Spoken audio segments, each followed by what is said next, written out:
আসসালামু আলাইকুম সম্মানিত দর্শকবৃন্দ। আজকে যে ঘাসটি আপনাদেরকে দেখানো হচ্ছে এটি হলো সেই আমেরিকান 5G অর্থাৎ গুয়াতিমালা ঘাস। দর্শক, পর্যাপ্ত পরিমাণে ভিটামিন, প্রোটিন এবং ক্যালসিয়াম তিনটি উপাদানই কিন্তু এই ঘাসের ভিতরে রয়েছে।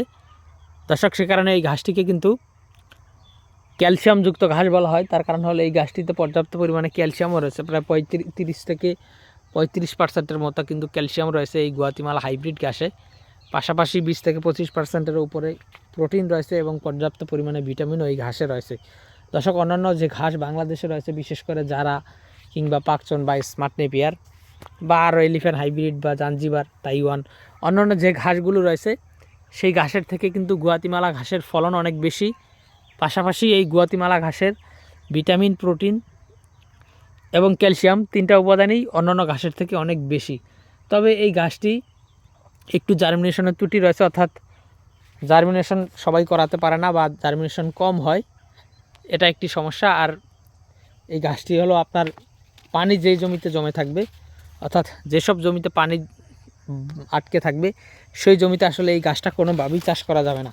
দর্শক, জারা ঘাস কিংবা স্মার্ট নেপিয়ার ঘাস 7 থেকে 10 দিন বা 15 দিন পানি সহ্য করে থাকতে পারে, কিন্তু এই গুয়াতিমালা ঘাস আপনার 5 দিনেও পানি আটকে থাকলে সেই ঘাস টিকবে না। অর্থাৎ পানি যাতে কোনোভাবেই আটকে না থাকে সেই সব জমিতে এই ঘাসটা রোপণ করতে হবে। তাছাড়া কিন্তু দর্শক, আপনারা এই ঘাস রোপণ করলে এই ঘাস মারা যাবে।